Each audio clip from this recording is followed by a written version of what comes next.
Hey, how you doing? You hear me? Doing all right. Can you hear me good? Good, yeah. Hey, man, is it Mike Luciano or Mike Luciano? Is it more Italian or is it Americanized? I'll go with Lucy. That's actually an issue of debate in the family. Do you go with Luciano, which is the actual Italian way, or like the Americanized way? So I'm going with I, Luciano. so here we are, Mike Luciano, a fan sided of the website raptorsrapture.com. Marist grad, you actually probably went to school with one of my high school, not, I guess we weren't really friends, but acquaintances, Isaiah Lamb. Yep. He was on the basketball Over team. SI. Yeah, probably would have had a Big, better. strong forward. Good dunker. Great dunker. Probably would have had more recruiting offers and everything if he hadn't torn his ACL. I think it was the first week of his senior season in high school. Definitely. The thing, he just didn't have the jump shot. If he had the jump, it was almost like a Felipe Lopez thing. Like if he had that 3-pointer down, oof.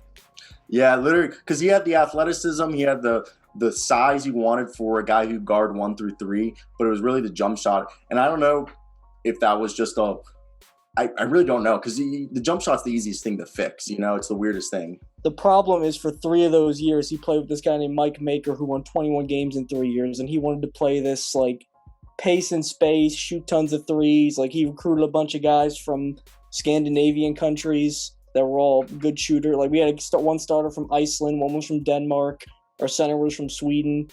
Okay. So he wanted to play that sort of style, and then the last year he got there, they hired John Dunn, who was at St. Peter's before Shaheen Holloway. And that was like slow it down, bang in the paint, which is what he wanted, but he already kind of had most of his career already used up. Damn. Yeah, no. And last time I saw, he's somewhere overseas playing on a second-tier Euro League. Yeah, I'm not sure where. He's somewhere bouncing around there. Yeah, like Finland or something. Playing a child's game for his career. Probably still making like good money off of it. Not too bad. Either way, I wanted to talk about the Raptors with you just as the offseason starts. It's probably one of the more pivotal off seasons in a while, even though, like, can you believe, 3 years ago they won the championship? 4 years ago at this point? 3 years ago, and now the only guys from that team that are still there are Boucher, Van Vliet, and Siakam. Yeah, and Boucher, it could be up in the air because, like, they probably want to bring back Boucher, but there's a chance that he gets overpaid by a team where it's not even worth, bringing him back. So, here, I just have some things I want to talk about the offseason with you, as you're somebody who knows definitely more about the team than I do. And let's just get right into it if you're cool with it. Let's get into it. Okay, so Fred VanVleet becoming an all-star was awesome. So was, Scotty Barnes being the rookie of the year, exceeding expectation. Everyone thought he was going to be Draymond Green, but he was like Draymond Green combined with like Kawhi Leonard basically offensively, because he was way farther ahead offensively than people thought. I'll give you Marcus Johnson of those old Bucks teams. Oh, okay. People forget for most of the year they didn't like have a backup point guard in the rotation because Malachi Flynn just fell off the face of the earth developmentally wise. So they were just literally 8-man rotation in like January, 8-man rotations. So Scotty Barnes would start at like the 4 or the 5 for the first like 6 minutes. They'd take him out. Van Vliet, Gary Trent, normally, and Siakam would play the whole first quarter. Then they take Van Vliet out and they bring Scotty back in to run the bench. That was like 30 games into his career they were doing this. That was the crazy part, because if you looked at the roster, I remember when I did my preview for the season, I was like, okay, there's David Johnson, Isaac Bonga. Okay, there's going to be competition. Delano Banton, I knew him in college. He was a guy who could handle the ball. Malachi Flynn, I remember him at San Diego State, and I loved him because I remember he chopped up KU 3 years ago in the regular season. And I just thought like there would have been a backup point guard, but at times it was just it was kind of crazy that they just said screw a backup point guard. And even the same thing with the center. They even told Kem Birch when last year when they traded for Kem Birch, everyone was like, yes, Kem Birch is awesome. And then he just yeah, I know. It was just the like Stockholm syndrome from watching Aaron Baines. So anyone that was like not Aaron Baines was an upgrade, and they're like, oh, we got a guy. And then this year you kind of, well, to be fair, he was unlucky. He got hurt a lot. Mm-hmm. A lot of them weren't even like tissue injuries. It was physical. He was getting elbowed in the face a couple times.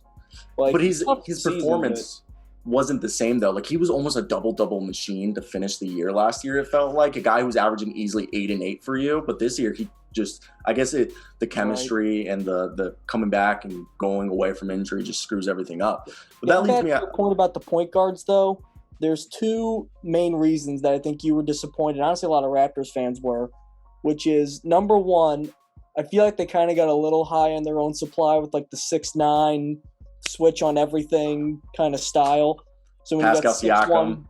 when you got 6'1" Malachi Flynn, I almost said Malachi Van Vliet. Geez, that's Malachi Flynn, and then David Johnson, who played one game because he was just a G League guy. He wasn't even particularly efficient in the G League either. I don't think he's going to be back next year, to be perfectly honest.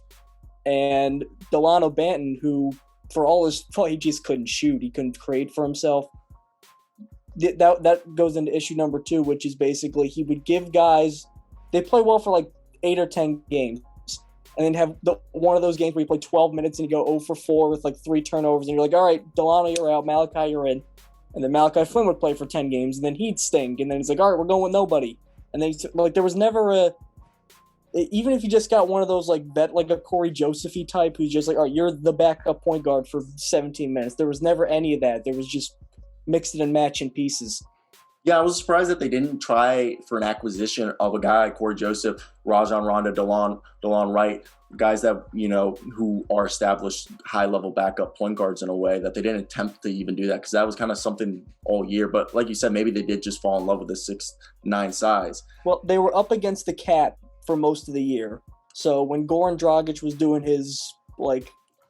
What happened to the Moses Brown trade? I thought that they were sending Goran Dragic for Moses Brown and Dwight Powell at the beginning of the season. I reported that like multiple times, read it. It was basically we were waiting for a certain date where the contracts, like they had like certain dates where they were guaranteed or something. Well, the problem being, I think maybe fans who were like looking on Basketball Reference may have valued Moses Brown a little bit higher than people in the league did because he got cut in the year. He looked good for the Cavs though in those minutes. He wasn't bad. Right, but I also think that trade came about because when he went to the Raptors, he basically said, like, the whole I have higher ambitions quote, and he basically was like, I want to go to Dallas to play with Luka. So that was basically, like... Everyone just put... Yeah, like, Dwight Powell could be moved. He's Canadian. He goes back home. Like, that was really... Well, they're not going to trade Tim Hardaway for him. Yeah, so like, I didn't realize. Determined on going to Dallas, this is what's going to happen. But so it was never set in stone.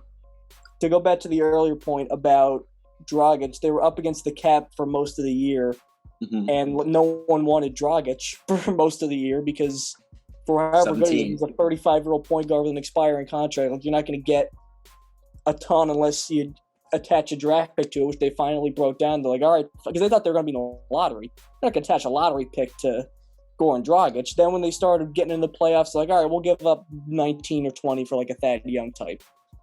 And that's the thing. When you look at that retrospectively, $17 million, I believe, was what Goran Dragic's price tag was.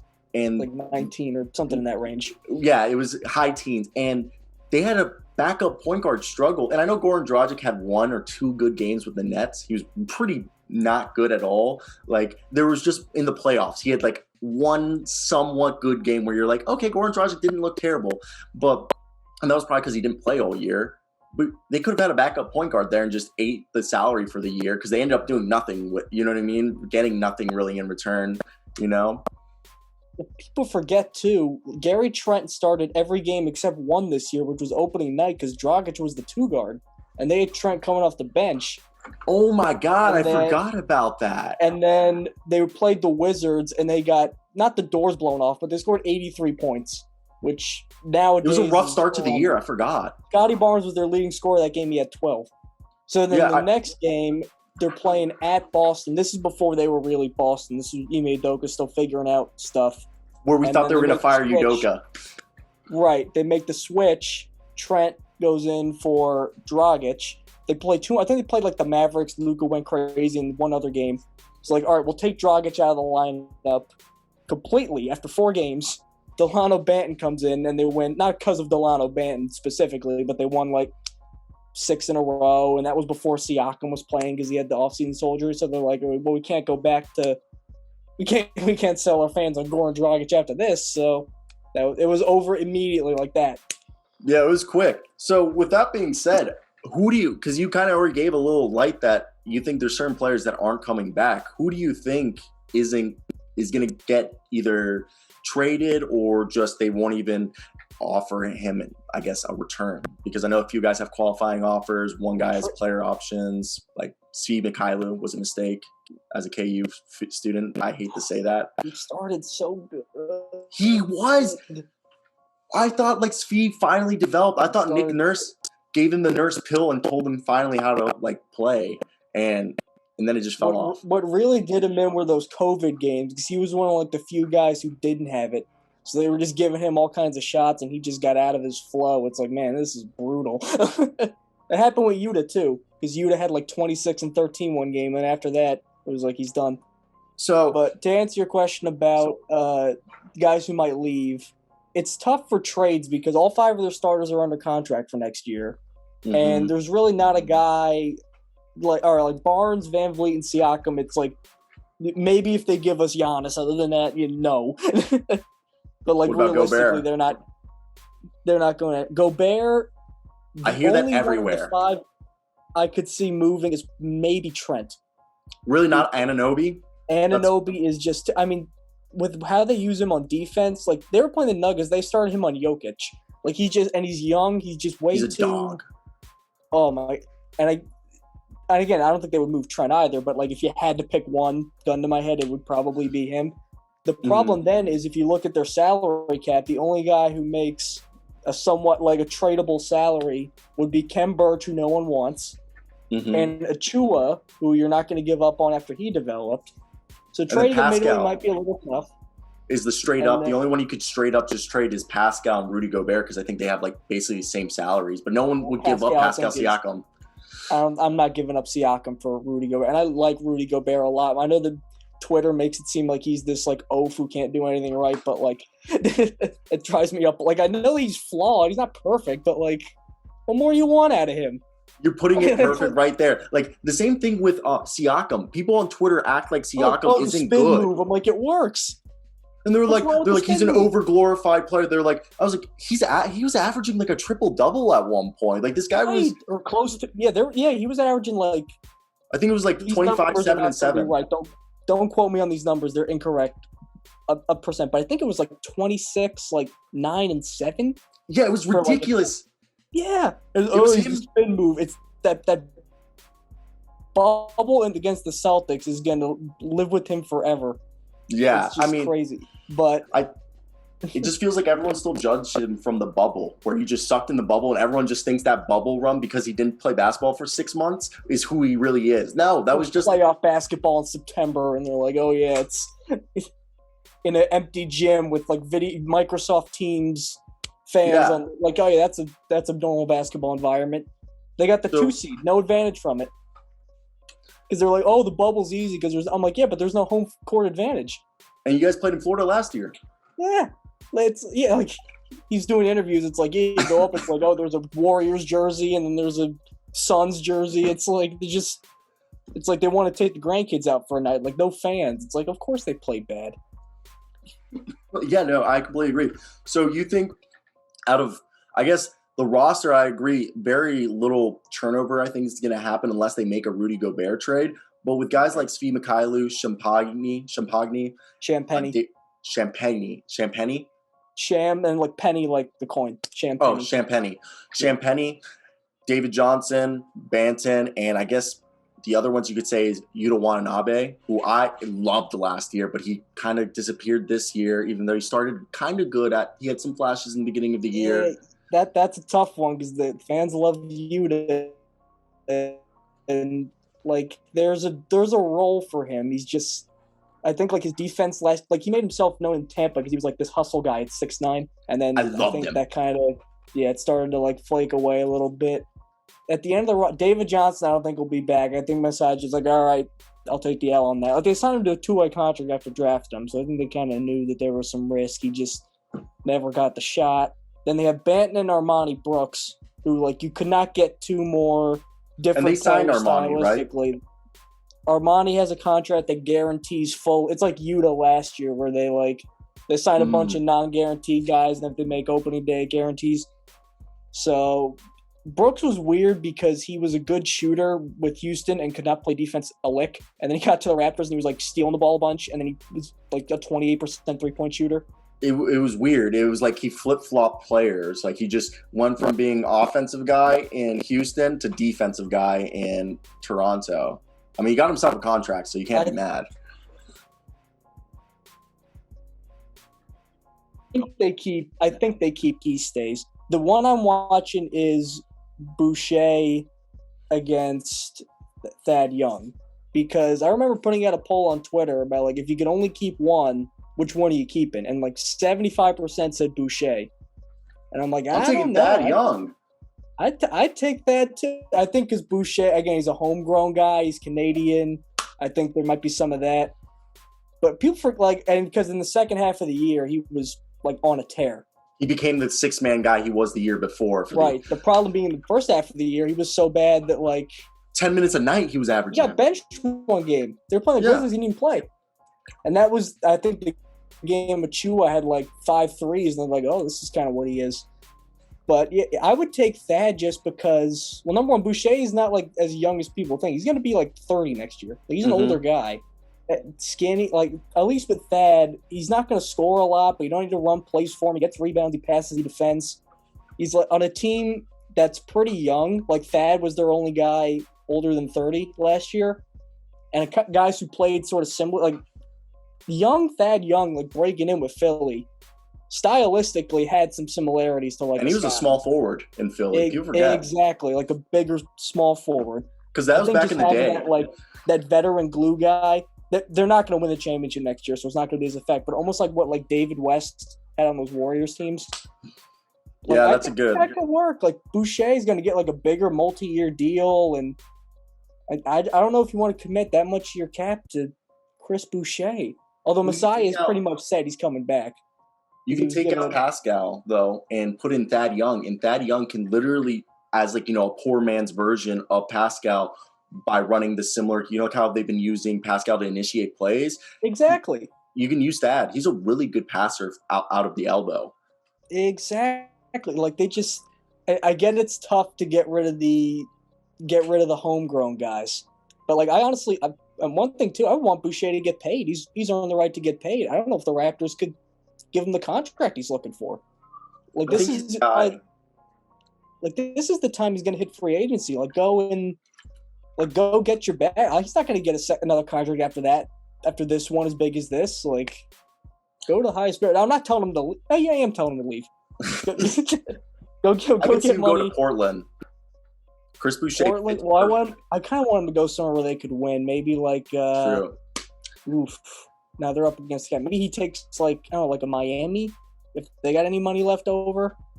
True. I was just thinking Portland if they reloaded because they've had the Zach LaVine rumors. Imagine Boucher if they reloaded. I could see Boucher being like their 5th guy that they bring in. True. Maybe he backs up like because the injury. Maybe he goes to like Chicago. Yeah, being a 6-man. That's what he's going to get paid for as a big man 6-man. Exactly. Because if Montrezl Harrell got paid, what was it, like $10 million a year from the Lakers for? Now he got the MLE, I think. That was 10.3. I think it might have been like close to it, something like that. That was the year after he won the 6th man. Everybody was like, "Oh, the Lakers stole Montrezl Harrell," and then his value has cratered ever since. Yeah, it was awful. Vogel. That was awful. So, do you think are the Raptors a team who cares to pay the luxury tax? I think they don't have a huge history of doing so. They did the Kawhi era thing. I'm not sure. That was worth it. But I think they probably want to stay under it, especially because Van Vliet and Siakam are both extension eligible, and Van Vliet's a free agent after this year.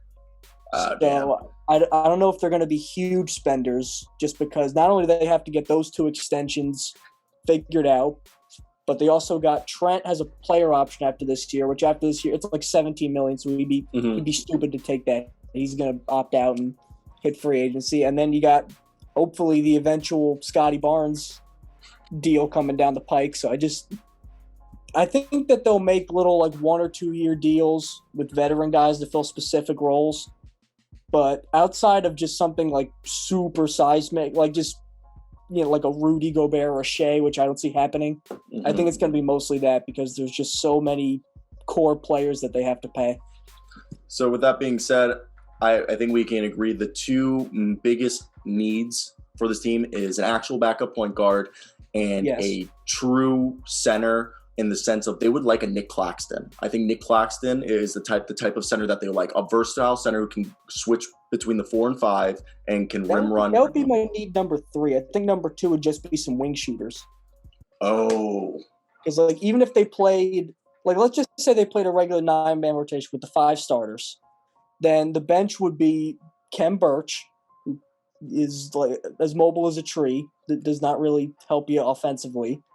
Achua, who can shoot, but like he's doing his own. He's switching all over the place, but he's a power forward. He's a center. He's down in the post a lot. Boucher, who goes out on the wing, but we discussed what he's about, and Thad Young. So that's 4 big guys. Like OG Anunoby was playing the 2 for like large stretches in big games, and it's at that point where I think they kind of caught teams off guard because no one really expected them to be this good, and those sort of lineup combinations caught guys off guard, and they're like, oh, the 6'9" point guard who's a rookie and can also run the floor and dunk. I think now that there's a little more out on them, and I think that the Sixers kind of exposed, like, oh, if they're late rotating and you could like mess up their rotations, it's like you could just get wide open threes all day. I think that they might need just some better players for traditional looks. Like need like a 2 guard who can shoot, like a Bryn Forbes-y type, like a Gary Harris. Guys like that who you can just say, all right, get your 4 or 5 threes a game just for spacing. Tony Snell would be perfect off the bench. No. I'm not dealing with any 19 minutes, 2 points, 1 rebound. I'm not dealing with that. What happened if he got paid? And ever since he got paid that one offseason, he just became a meme for like. I don't think he's missed. Hasn't he not missed a free throw in like 3 years? Yeah, and people don't talk about that. They only talk about that he's had over the last 4 years. I think it's like 10 games where he's had a 0 stat line. It's probably less than 10 games, but it's been multiple games. I feel like I see every year, at least 1 or 2 times. You see Tony Snell 17-0-0-0. That's a good job if you can get it.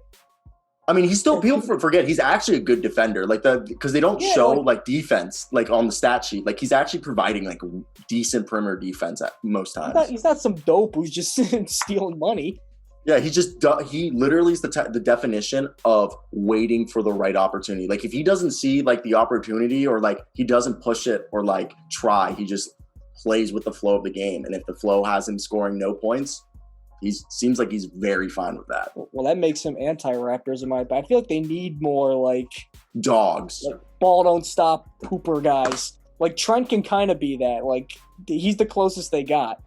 Like Cam Thomas on the Nets, people knew he was a really good scorer coming out of LSU, but he came out and he was just like, I might be 19, but I'm gonna still come out here and shoot like I have the green light, like I'm Steph Curry. You know what I mean? And the Raptors were playing Svi Mikhailiuk, so like that's the difference. Like if one of those, like if like Anunoby is an injury risk at this point.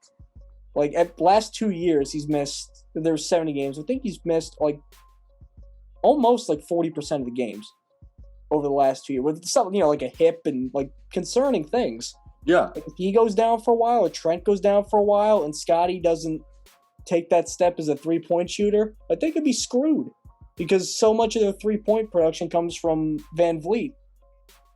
And I agree with that because like for the last 2 years, OG Anunoby, in my mind, and I've stated this in videos, that I thought he was going to be the next great 2-way wing falling along the lines of Paul George, Kawhi Leonard, and those guys who are known as top 5 defenders at their positions while also being top 5 offensively. And I literally thought OG Anunoby was going to take that jump because he was already there defensively and he would see it with the offensive game. But then every time he would be getting close, injured. And then he'd come back and he'd be like, he's got to restart. Like DeAndre Hunter was there and then he got hurt and he hasn't looked the same since before he got injured a year and a half ago. And now he's got to be relegated to, let's be honest, the 4th option. Maybe even 5th behind Kevin Huerter. Well, yeah, Trent. Well, no. Oh, you're talking about OG Anunoby now. He's definitely 3rd, and now they're not going to tell Scotty to take the 5th most shots again. They're going to obviously let him do more. So I think OG might be the 5th because you got Pascal, Gary, Fred, Scotty. I'm telling all those guys to shoot for the most part before them. Yeah, for sure. Oh, wait, would you put then? I don't know. I really like Gary Trent though as the 6th man if they move on from Boucher. Is that bad for me to say? I just like No, the idea of. no, that's actually a very common. That's a common Raptors Twitter talking point, because if you look at like the cleaning the glass, like advanced metrics, the starting five as it is like not blowing people out of the water. So there was some talk about, all right, like if they started Achua and they go Achua, Siakam, Barnes, OG at the 2, Fred, and then have Trent just take him in and shot 2 off the bench. Like I wouldn't hate that necessarily. I just think it was tough to make that adjustment in the middle of the year when you got a guy scoring 18 a game on a shooting deficient team, and they're like, oh yeah, go to the bench. Like I don't know if optically that would have looked great. I think it might be best too if they just keep him in the starting lineup, because he is still a good defender. Like, he was unplayable on defense in Portland. Now he's near the top of the league in deflections. If they get that 6-man gunner guard who just takes a bunch of threes, he doesn't have to be a great defender. Just make them a little more lethal and not have the 30th out of 30 bench scoring in the league. I think they could keep Trent in that starting lineup and it could work. And I completely agree. And I think when you look at this team, I wouldn't do too much. Just like you said, fill in the holes that are needed, which easily can be addressed in the offseason. And I think this is a team that definitely could be a top 3 seed going into next season if they don't have to put them in any type of constraint, you know? You don't think they could be a top 3 seed? I think that's what's tough, because and I think they might kind of be like a 48-win team next year. I feel like the 48, like they were definitely a playoff team. I think 48 was a little fugazi because like they ran into some teams during COVID and a couple other things. But it's like if you just look at the top, like, all right, the Celtics are going to be good next year. Yes. The Heat are going to be good next year. Then Bucks. The Nets are going to be much better than they are now because KD and Kyrie and Ben Simmons allegedly are going to play. So, like, that's 3. Then there's Philly, who's going to have Embiid and James Harden. And for all their flaws, it's Embiid and James Harden. Maxey's going to be a year better. I'm putting the Bucks in front of the Sixers. I think the Raptors could. I think the Raptors are right behind them. Damn, I think that's the crazy part about the East. But the whole thing is like both of there's multiple teams there that, like, the Nets and the 76ers are both 2 teams that are capable of just falling off the face of the earth. You know what I mean? With like the type of personalities. But so much of like people are like, oh, like the Nets. I knew, like, you didn't predict that the vaccine mandate would happen and that Kyrie would sit out and James Harden would get fat and quit. Like, you can't. No one predicted any of that. So like, assuming that Ben Simmons is in a good space mentally and his back isn't like pulled pork and he can play. Like, I mean, KD, Kyrie, Ben Simmons. I mean, that's shooting to the top. So like, if you want to put like Nets, Bucks, Celtics in that elite tier, like they can give the Sixers props. They beat the Sixers, counting the playoffs, 5 times this year. But like, are they gonna, like, Embiid's gonna be a year better, Max is gonna be a year better, and then the Heat are still gonna be good? The Bulls. I completely forgot about the Bulls. Like, I'm not 100 completely fell off the face of the earth. Yeah, no, I completely agree. Like, I didn't even think about all the teams. Like, so many people are so good, you know? I don't know if it's frozen right now. Yeah, that's what happens. My internet's got I got 20 tabs open in Google Chrome. Let me get rid of that. Oh no, you're good. No, so I look at this team and I think Ricky Rubio and a center like either Bismack Biyombo, Dwayne Dedmon, who they can get on the vet minimum, are 2 guys I think would make. Obviously, if they bring in a old school big man like that, they would have to trade one of the multiple big guys. I feel like move Kem Birch for a wing shooter like Terrence Ross, or, you know, move his contract to bring in like a Joe Ingles. The problem with that though is they don't really mesh with the 6'9" switch and everything. That's the tough part. Is like, for all we said about Kem Birch's like offensive decline, it's like we knew that's kind of what, like, we had 4 years in Orlando saying he was this guy, and then like a half season with like fake players that no one remembers in Toronto and Tampa saying that he was something different. So like, on one hand, it's not surprising. The concerning thing about Birch is just defensively, they were just running at him all the time because even if like the length is giving you problems, like you knew you can see Kem Birch isn't Hakeem. You can score on Kem Birch. So if you bring in this like 7 foot, plotting center to give you a more traditional look, then he can't complete the, everybody's 6'9" move around thing. So then you're editing your entire scheme to play around like Dwayne Dedmon. So that's a tough. I just thought about the size, like the rebounding would have helped them so much in the first round, like a Dwayne Dedmon or a Bismack to throw out there with that huge lineup because, Joel Embiid at times, was just feasting and they didn't have somebody to literally throw a body at. Well, to be fair, like, I think it's a tough ask Ujiri to be like, oh yeah, all you got to do is find someone to stop Joel Embiid. And then it's like, well, why not think of that? Like. Yeah, I was just trying to say at least like try to get a big man who could that's why they're looking at Jokic Poeltl, trying to bring him back because I think Jokic Poeltl would be good because even during like the days where the 6'9" stuff wasn't as evident, they were making bets on a lot of like lankier players that can move around. Even Norman Powell is not an amazing defender, longer lane guy. Like that's just what Masai Ujiri and Bobby Webster, that's just what they like.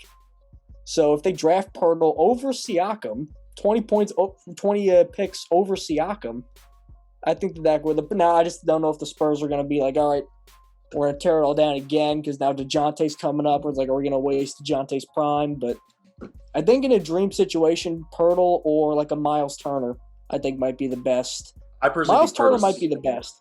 I think Poeltl's better. I think Poeltl's like a top 5 defensive center, while just in general being a top 10 center. He's closer to 10 than he is the 1. Might cost more though. It's like, True. Turner. I feel like you could flip for like you're gonna have to give up some picks, but like you wouldn't have to give up Trent. You wouldn't have to give up like Anunoby. I didn't even think about all that. It'd be Jokic Poeltl's got the age, and then the Spurs. Spurs don't trade players, so you would have to literally twist their arm and be like, "This is a really good trade." You know what I mean? That's what happened. We had to give them a first-round pick in the Dragic buyout because that's what we got. That that was rare. It's like the Spurs, they're trading everybody.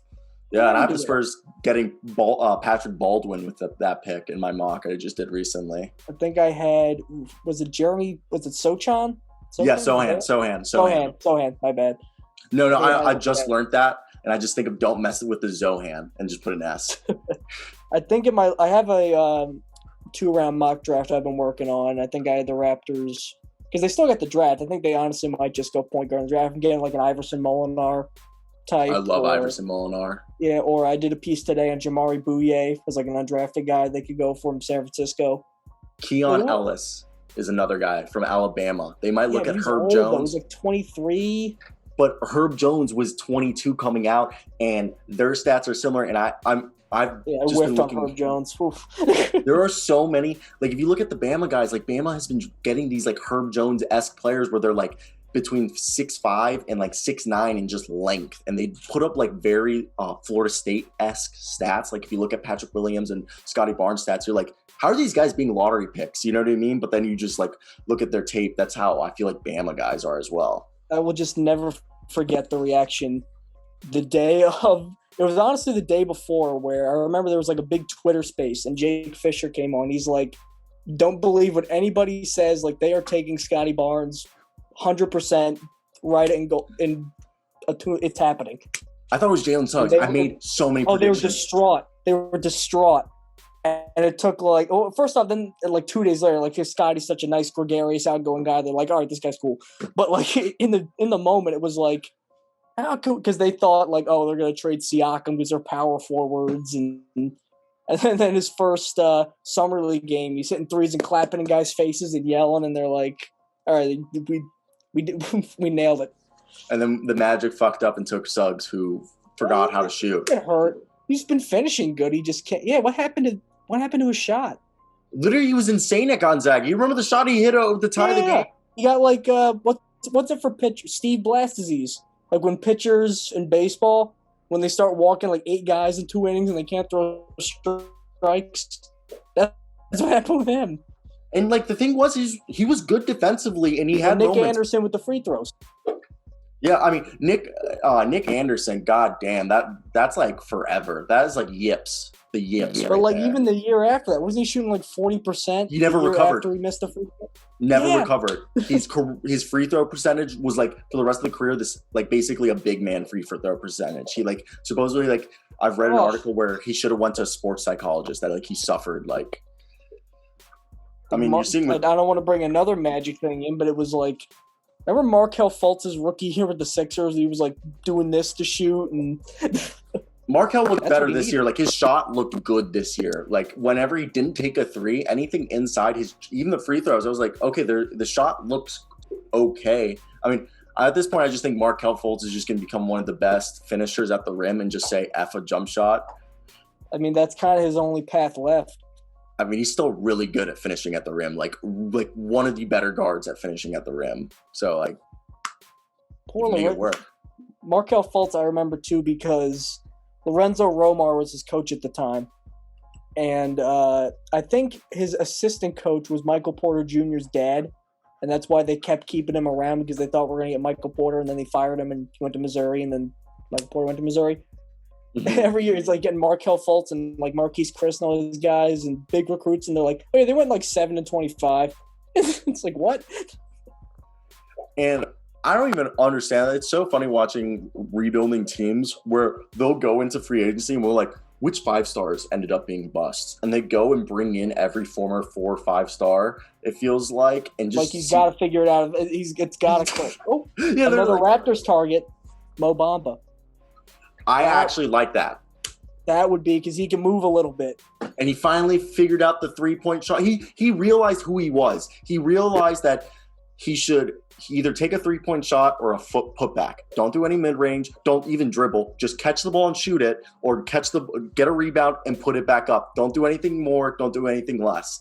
I feel like he realized. But then the size also got to answer like, well, did he get better, or was it just like, well, he was on kind of like an also-ran Magic team, and they were just, giving him like he's not going to get those opportunities here. He's going to be a role player. Like Mo Bamba and Jalen Smith are very similar players, and I believe that they're modern day. What they are, they're 3-and-D big men. They're Courtney Lees.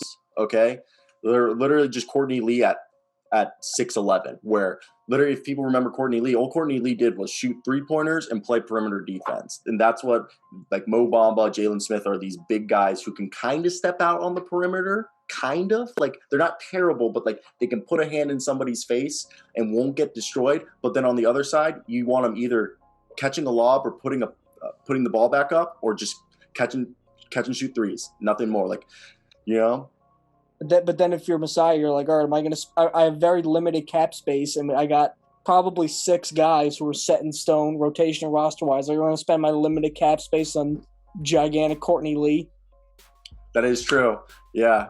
Or you probably could spend, like, I don't know if Mike Luciano – It's because – like, that's the tough part about the Raptors offseason is you go into it knowing that, all right, we were the 5 seed next year, but we're honestly probably not even going to be projected to be the 5 seed again because the Nets are going to be better and the Bulls are probably going to be as good as us, which was like they were 1 win apart pretty much.